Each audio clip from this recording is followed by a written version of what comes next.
grace and peace. Welcome to another episode of the TBT Show. I am Anthony Moten, my friend and partner in crime, as always, Shawn P. Aguilar. I would ask him, Shawn, how you doing? But he's going to say, better than I deserve. Better than I deserve. It's the truth. Yeah. It is the truth. So I said last week, we're going to stop asking Shawn how you doing.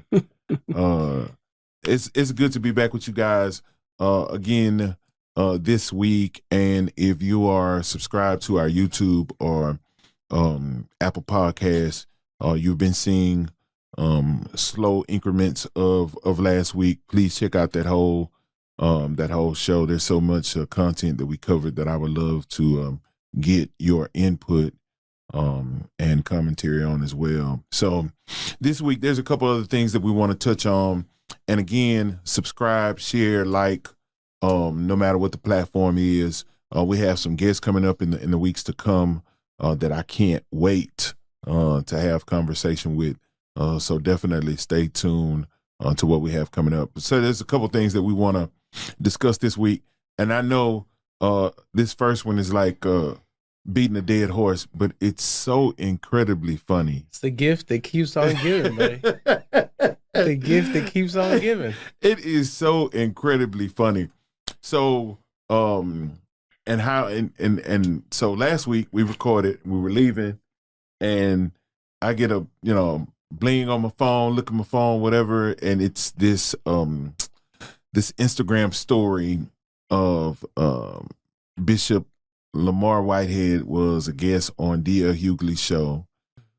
He was upset because D.L., he said he ambushed him, but really D.L. was just asking the questions that's in the hearts and minds of all of us. Mm-hmm. And for those of you that don't know the name, Bishop Lamar Whitehead was the one that was robbed at that allegedly, robbed or staged robbery at that church in New York, and has since then been even that much more flamboyant with his closet and his homes and his automobiles, and so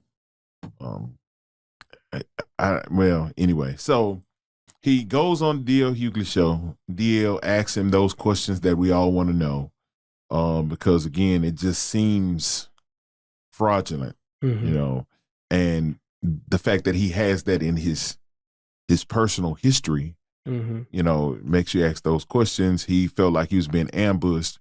So his response after the show was to invite D.L. Hughley to participate in a boxing, what he would call celebrity boxing match. Even when he said it, I was like, other than D.L., yeah, right. Who's the other celebrity? Like, what he said? Are you going to be the referee? And he said D.L. was a tough guy behind the microphone on the radio show, and he was a tough guy behind the pulpit. And the two tough guys just need to get in the ring and figure out what's what. When he said it, of course, I laughed and hadn't heard the response from D.L. until Shawn shared it with me.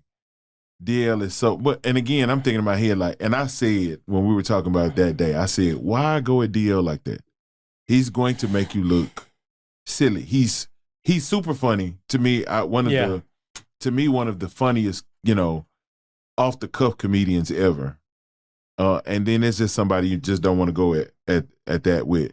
So D.L. said some comments that Shawn has it pulled up. Even his responses were so funny. Oh, yeah, man. I mean, so he puts up $1 million saying that he wants to go ahead and do this boxing exhibition.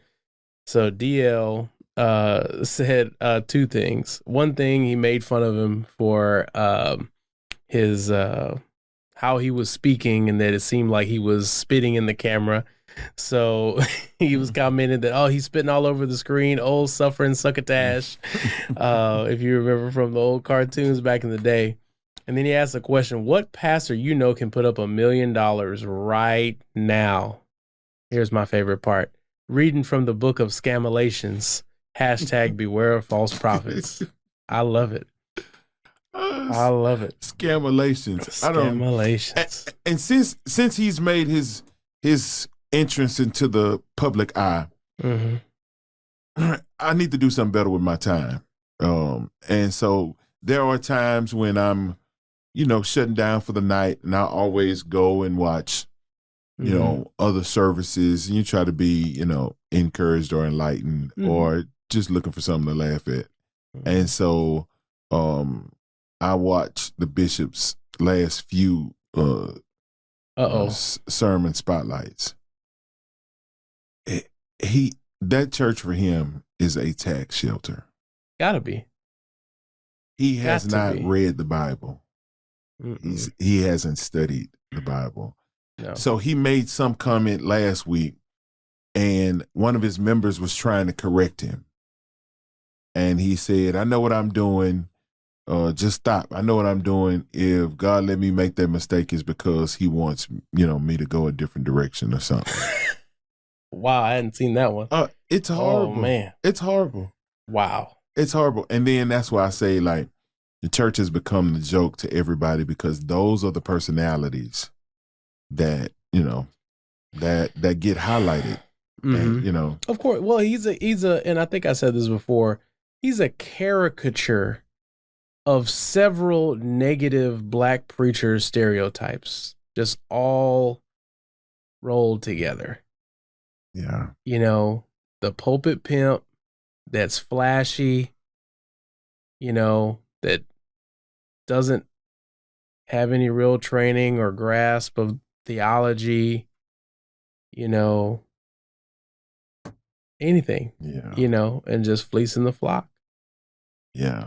And I think that's when I haven't seen in its entirety the interview between him and DL.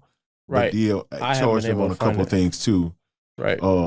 Because there's this story out of him swindling one of his members. 90 grand. 90 grand. Yeah, for 90 grand. Yeah. You're supposed to be helping her get her home. Right. And then somehow it turns into a political donation for his campaign for borough president.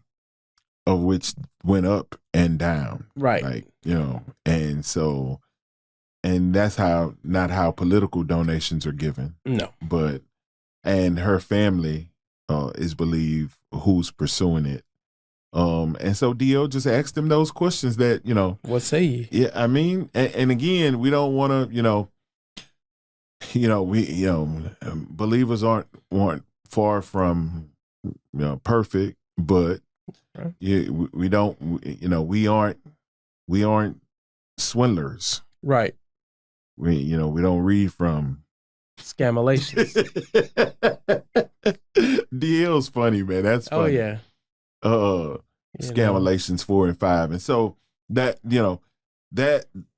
that character, along with a laundry list of others lately, can be put in a box, and honestly, they don't represent Christianity by and large, and so again, I just keep your eyes peeled. I'm sure he'll do something else or say something else that is yeah. And while we're kind of having, a little bit of fun with this, at the same time, someone's going to this church. Someone calls this man a pastor. Yeah, and they follow him. And we're called to mark and avoid. Yeah.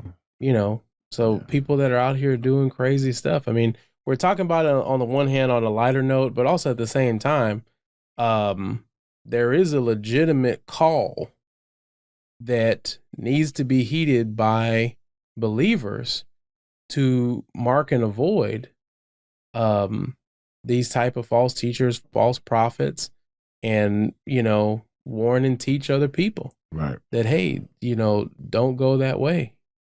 So yeah, of course it's the gift that keeps on giving. He'll continue to do these different things until, he gets fitted for, a new set of bracelets. Right. You can't find in Gucci, you can't find in Louis. And I think that day is soon to come. But they're standard issue. Yeah. Yeah. So crossbar. I think that day is soon to come. And even beyond that, and I'll share with any believer that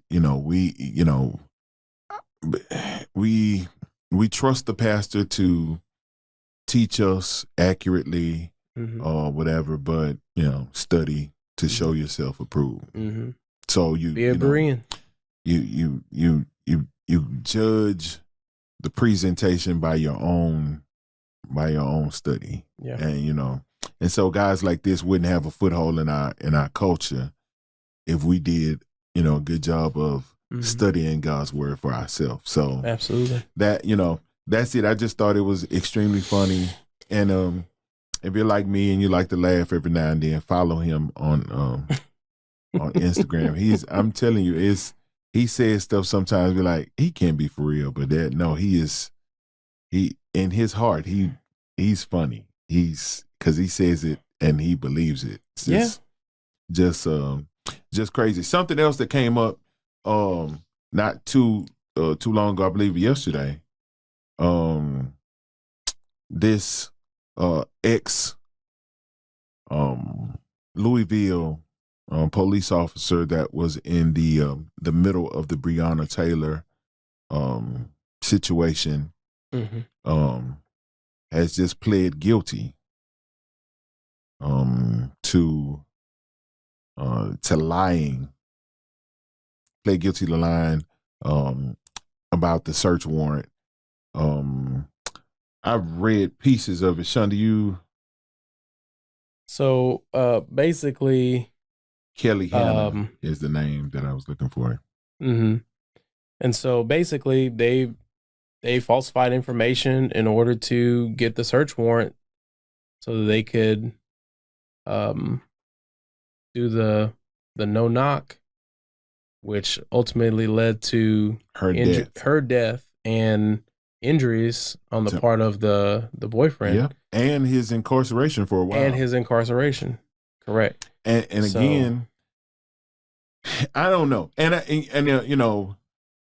I know somebody's gonna say, well, that's old, whatever. But now this is evidence and proof, right, of what people were saying the entire time. And again, it just gives us another instance that police officers, in most instances, and I know me and Shawn, probably differ about, but police officers in most instances will bend set rules and laws to fit their own agenda. Sure. And that's why our community has an issue with that. I mean, trusting them. It happens. Yeah. It happens. Yeah. So, but no, it's I think it's important that this has been reported on, just because it just lends credence that, hey, look, even though you're behind the badge and law and order, all that different stuff, sometimes those that are tasked with upholding the law actually are the ones that are manipulating it. And we just have to be mindful that everybody isn't crazy, and that everybody that is in a uniform or has a badge or that even is a politician that is in elective office, they may not always have the best intentions for the people that they're supposed to serve. Right. Because if it's something to make something easier for them, or it's just something that they want to do because there's some ulterior motive, they're human, just like anybody else. Yeah. And they may think that the ends justify the means, but they may not have all the information. They make bad decisions just like anybody else. Well, I just don't. A mistake is one thing. I don't like the ones that move. Oh no, this is intentional. Above the law, right? So are you at? Have I converted you yet? Are you at abolish police yet? Because I'm gonna keep trying until I get you there. Oh, abolish the police? Yeah. No.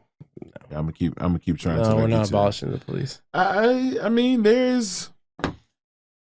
I just think they tried this in Nigeria, and all they did was just change the acronyms on the back of the jackets, and the same people just got new windbreakers.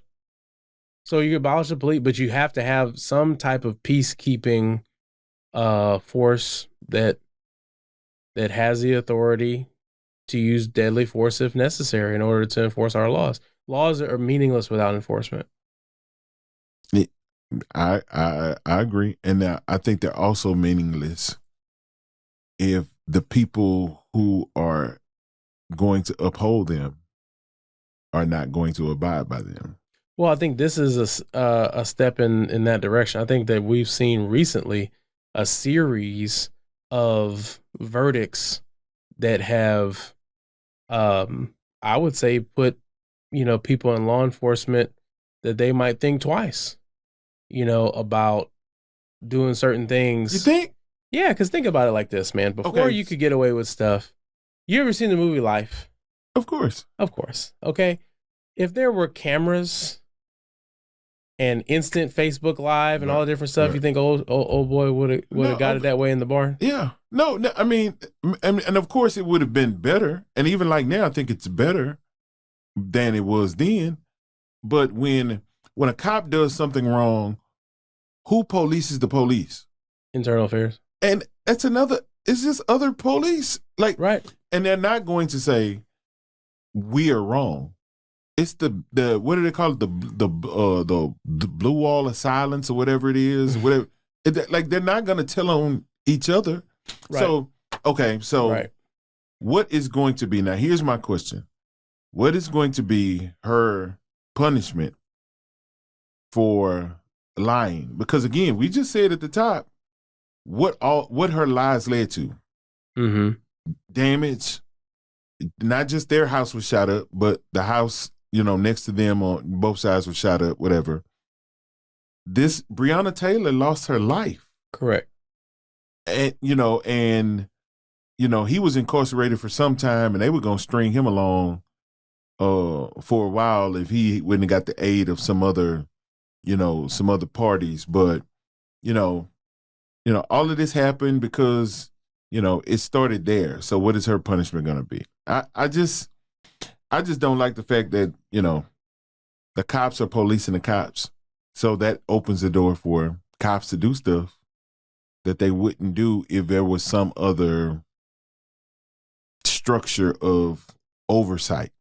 But because there isn't. But I mean, so what kind of oversight would you put into place?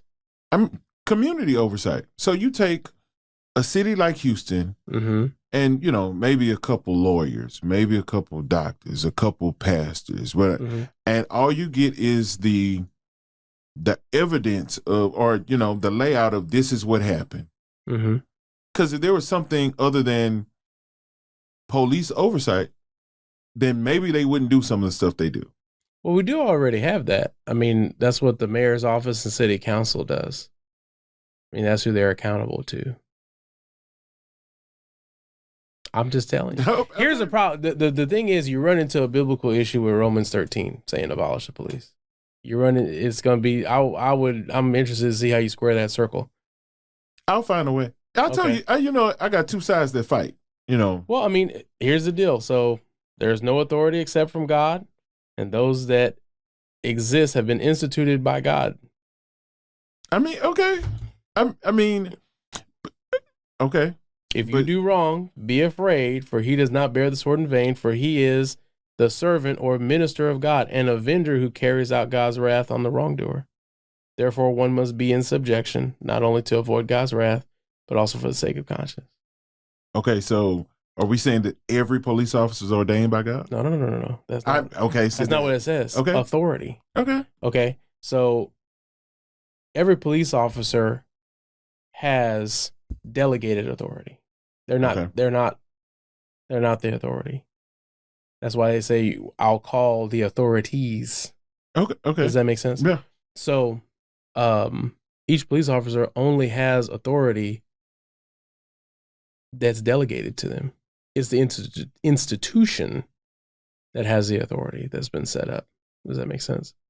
Okay. So that's where I can't get along with abolish the police, because you're trying to abolish an institution that is a governing authority that is established by God according to Scripture. So you believe our institution of policing is ordained by God?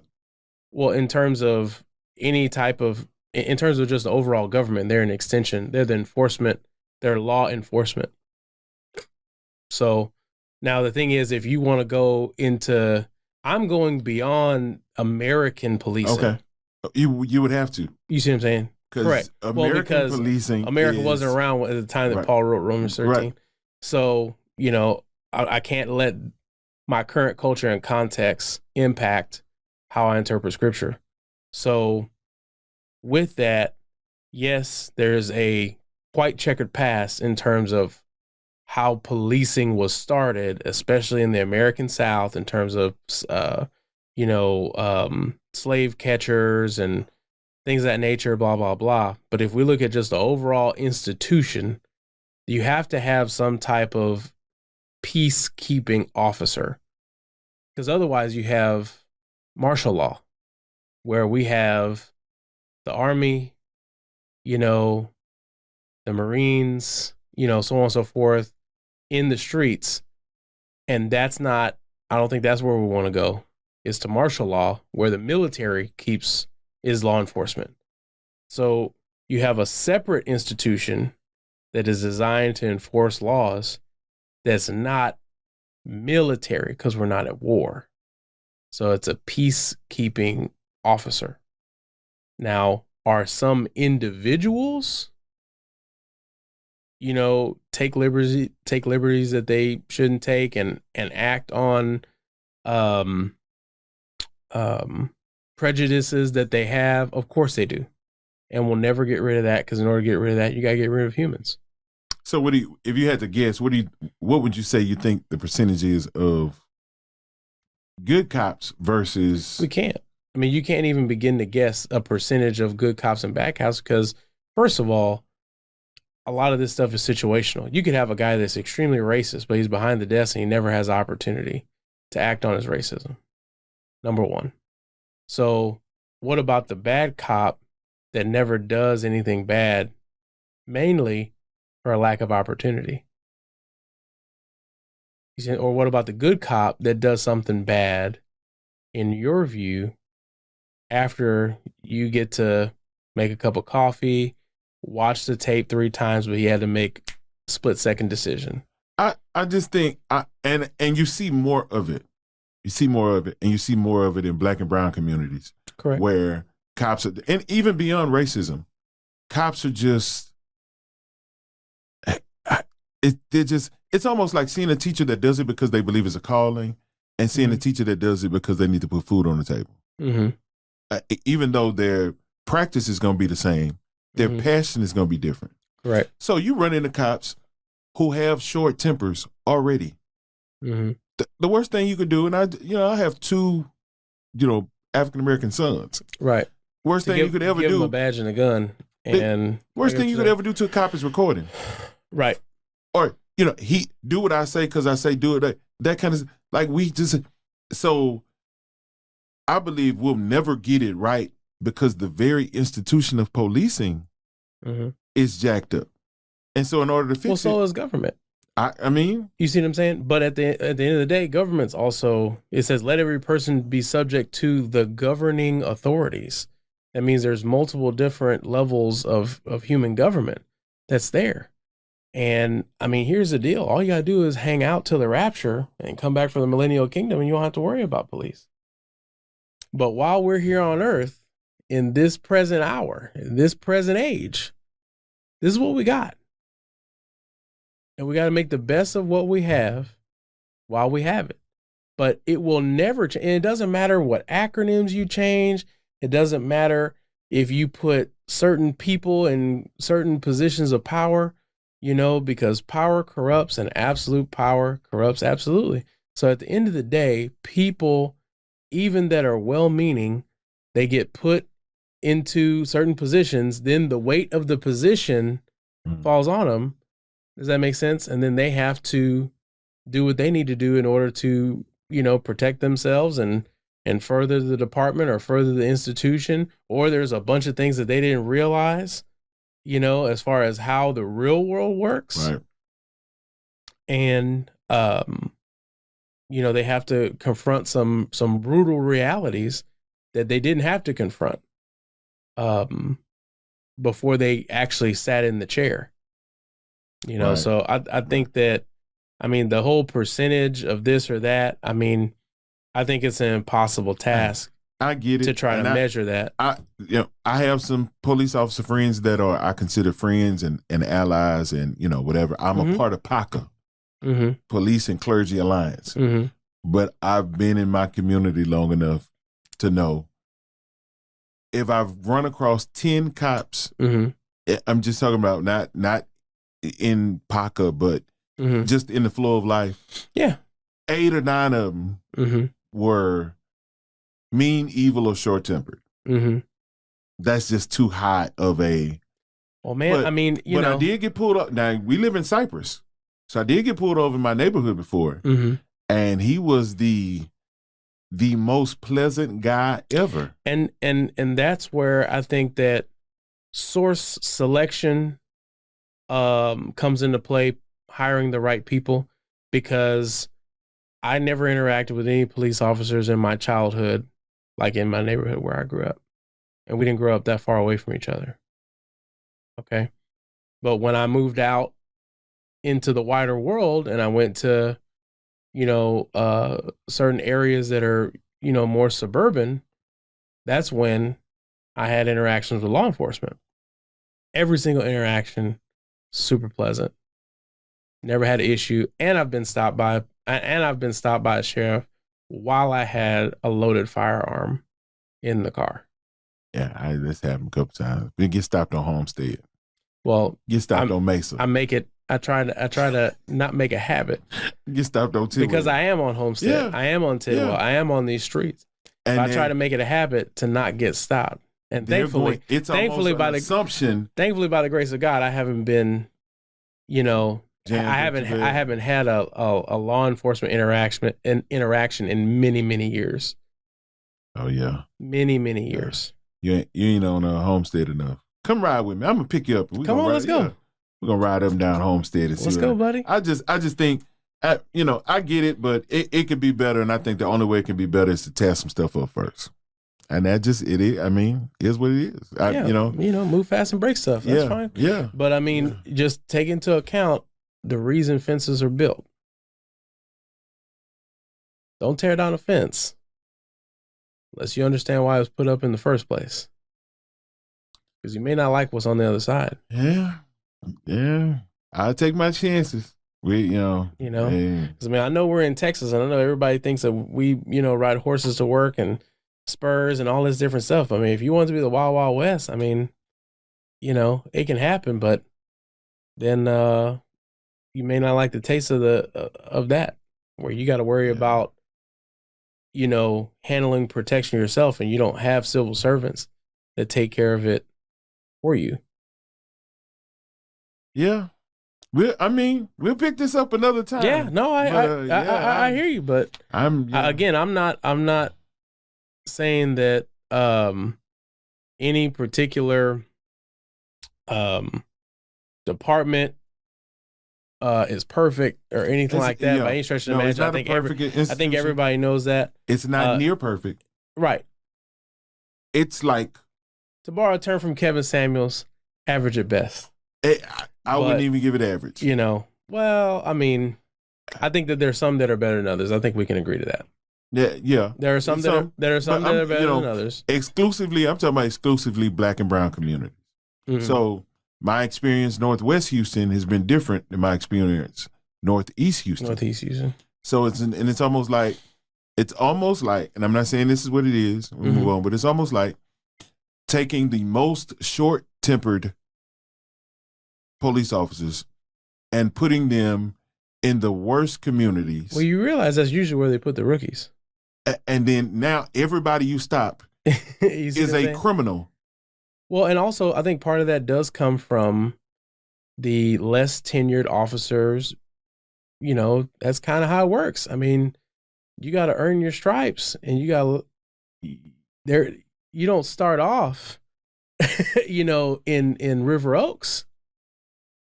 You see what I'm saying? I mean, you got to have some experience. Although, I mean, it seems like it should be the opposite. Well, here's the deal. If you have tenure, where would you want, which beat you want? Right. Right. So if you go by any other job, you have seniority, and the most senior, most tenured employees, okay, get to choose when and where they want to work. And you have most tenure. When and where do you want to work?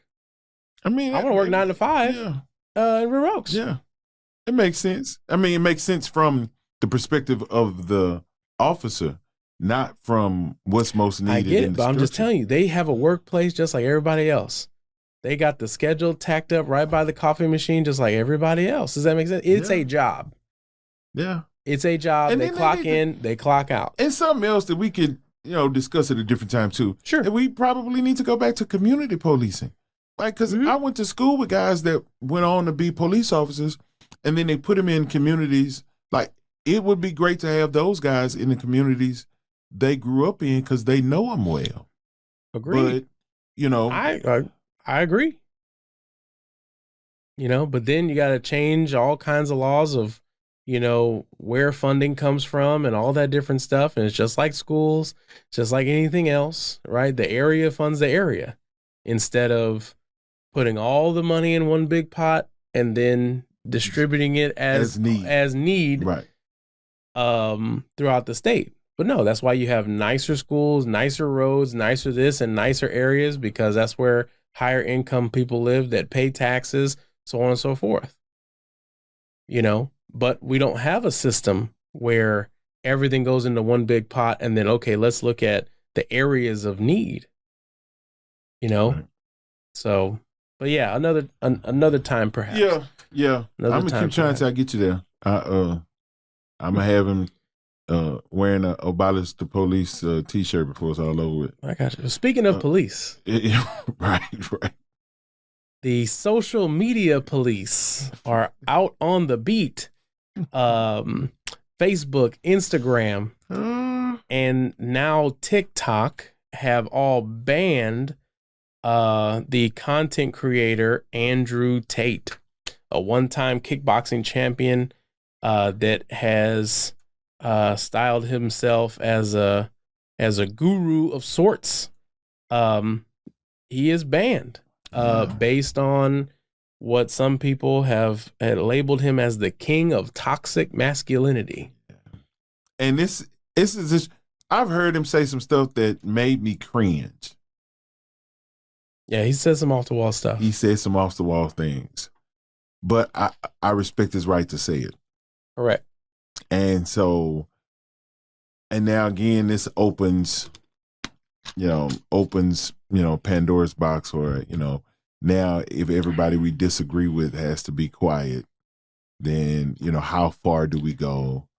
And it isn't good. And I don't want anybody to perceive it as I'm an Andrew Tate fan, because I absolutely am not. But I respect his right to be who he is. So This is weird. I didn't see this coming. Yeah, I mean, I didn't either. And what's interesting about Andrew Tate is that you won't find him. You won't find an Andrew Tate like official YouTube channel, but he's everywhere on YouTube, right? Everywhere on Facebook, I mean, you can't get on a platform, and be on there very long without seeing something from this guy, a short, him making an appearance on somebody else's program, right? Or whatever the case may be. And I mean, some of the stuff that he has a very red pill stance. But also at the same time, a lot of things that he says, they do have validity. And men and women agree with him. And actually, the interesting part is that there was a YouTuber that reacted to this, a female YouTuber. Her channel is called Just Pearly Things. Young lady named Pearl that lives in London. And she, as a woman, puts forth primarily red pill talking points. Interesting. So that kind of flies in the face of, oh, well, Right. you know, alpha male Andrew Tate, all this different stuff. And here you have content creators like Just Pearly Things, and there's another young lady that she collaborates with that also runs a channel that, you know, has similar views. Both of them are like, look, I'm not offended. Yeah. So you have an American and a British young lady that say, I have no problem with Andrew Tate's content. Zero. All this mainly started, around the buzz that he has, but also there were some accusations that there may have been some sexual assault claims against him in the past. But even the young lady that they're quoting has said this was not a problem. They're just recounting their escapades, and she was a willing participant and consenting adult. Does that make sense? Yeah. But you know, when you're radioactive, and that's what they got to shut down Chernobyl. You know, so yeah, I just didn't see him going this far. So and again, I'm not a a Tate fan. He's extreme. He's very extreme, mm-hmm. and he says some things that I'm just like, that that can't be more off base. But I respect his right to say it. I think we got to be really careful when we start trying to arbitrate free speech, right? Because either you have it or you don't. Where's the line? Right. So it's like, hey, look, either we have freedom of speech or it's free-ish. Right. Free-ish speech. Right. And then it's a slippery slope. Once you go down that, okay, so what's to stop somebody else from being silenced for something that somebody if you I like how Jordan Peterson said this, is that to think critically is to risk offense. Oh, wow. That you can't even be capable of critical thinking without risking that you will offend somebody in the statement of your beliefs. Right. Does that make sense? Right. So, I mean, some of this stuff, I feel like people just need to be adults and realize that, hey, look, this person says something that I don't agree with, but it's not illegal. Right. No one's being hurt. So just don't follow that person. Or come with a counter argument. Right. Reasons for disagreeing, or Yeah, but that takes difficult things like logic and reason and formulation of Right. And again, it's a stretch. I didn't see him going this far. And I don't. Again, you don't have to say what I say for me to respect your right to say it. Yeah, and I wonder. You ever see this movie called Judas and the Black Messiah? Or not? What was the name of it? Yeah, Judas and the Black Messiah. It was about the Black Panther Party. Let me make sure I'm quoting this properly. Yeah, came out in 2021.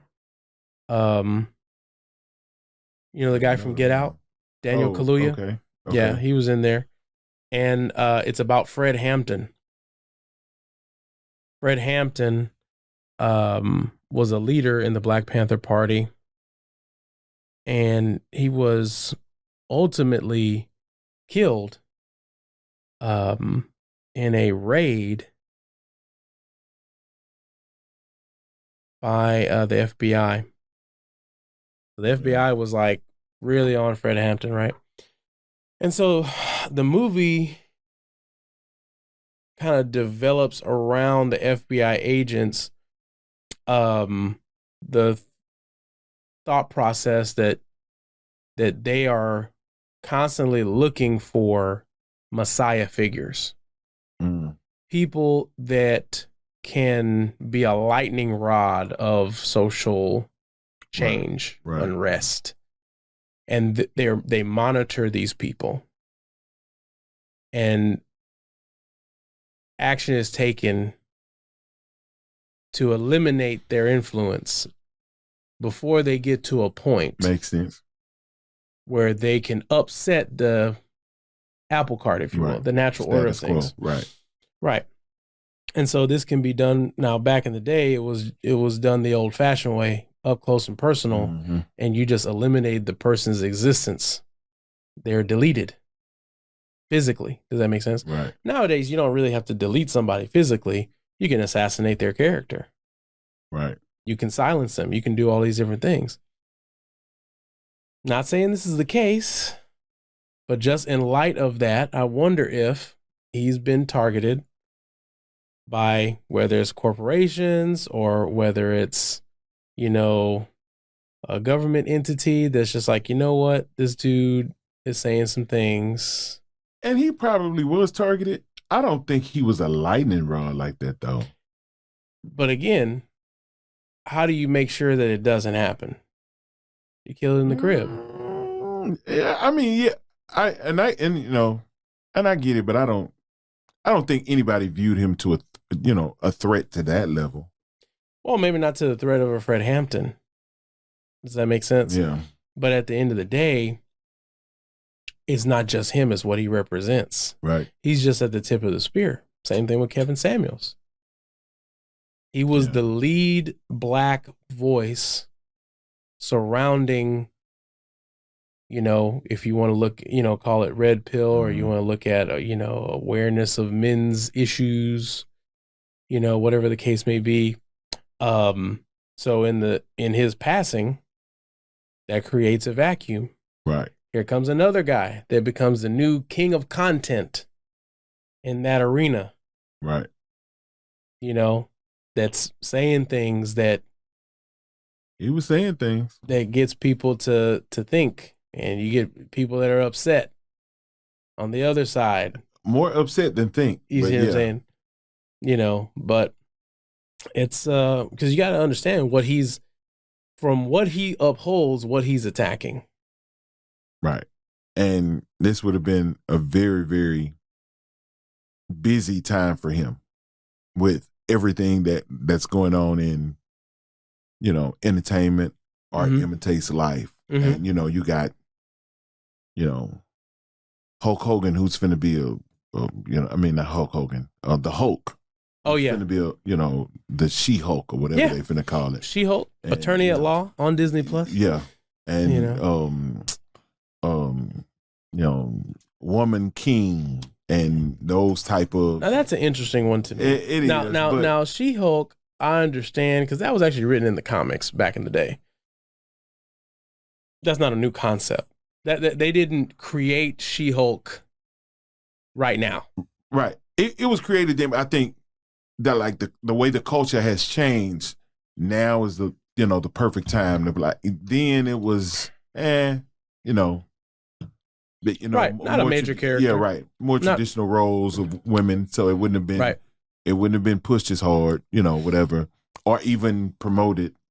But in this generation, and I think that the timing of it, because Andrew Tate's been saying what Andrew Tate's been saying, and he's not the first person to say it. He's not, and he's been him. Yeah, whole time. Even when Kevin Samuels was doing it, he was doing it. Yeah, he was around. He just wasn't. I don't think that he really ascended to the level in terms of how much content was out there, and then people adding their commentary to his content and all this. And he's being platforms. He was invited. I watched a couple. He was invited to platforms where they knew they would disagree with everything he said. Of course. So it's like, why would you even? Because, okay, I know you used to be a wrestling fan back in the day. So there was a Eric Bischoff All right. He was the guy that went against Vince McMahon. Yeah. He ran WCW. He was a president.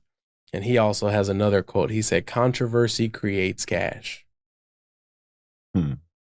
In his design, because he was the executive producer of the shows. Does that make sense? Of the wrestling shows. He intentionally designed WCW, his company, or not his company, but the company that he ran, right? In order to be more realistic based at a time when the other side, when WWF, now WWE, was pretty childish and cartoonish and stuff like that. So he gained a lot of ground off of presenting the more realistic product. Right. Does that make sense? Right. And so if his competition is childish and cartoonish and stuff like that, well, then I'm going to bring forth these more adult themes, more controversial topics, and it's going to get people to click the channel over. Right. Does that make sense? Right. So when he goes on, you know, these different platforms where he's going to have a, for lack of a better term, opponent in terms of debate from someone that represents the opposite viewpoint, that creates views. That creates ad revenue. You know, and even to a certain extent, you could see in certain videos that at times he even amps up and is playing a character, if you will. You see what I'm saying? He amped up a couple times. I'm like, oh no. Yeah. No, I mean he said some stuff that's off the wall, but I think that the core message, I understand, is not anything new. But again, controversy creates cash. And it attracts eyeballs. And the thing is, anytime something is free, you're the product. Right. So you get on YouTube, you're watching it for free. They're going to show you an ad. You're the product. Right. To the advertiser. Wow. Does that make sense? It makes sense. So attention is a valuable form of currency. Wow. The same thing with Facebook. Facebook kicked around a premium pay model, but it's not as lucrative because you'll never pay as much to use Facebook as an advertiser will pay to arrest your attention. You'll never pay what subscription price they can charge a business that wants to get your attention. Right. Advertise base. Advertise, subsidize. That's how it's free. You always have to pay. Somebody's got to pay. Right. Somebody's got to pay. So if it's free, it's paid for by advertising money. And if you pay for it, okay, then you paid for it straight up, one way or the other. Wow. I don't know. It's big, and we'll see. It could be Andrew Tate today and somebody else tomorrow. It's just. I mean, that's all that's going to happen. Yeah, all that's going to happen because you're here. I think one of the worst moves anyone can make is when you confuse a person and an idea. Okay. That you think that by eliminating a person, it eliminates an idea. It eliminates an idea. Yeah. And it doesn't. It doesn't. It doesn't. Someone else will come by and be the new proponent of the idea. Right. And then they'll just point back, look, you see what they did? Right. You see how they treated Kevin Samuels? You see how they treated Andrew Tate? Right. And see, that's where this is gonna be real sticky. But it's done. And my thing is what's next?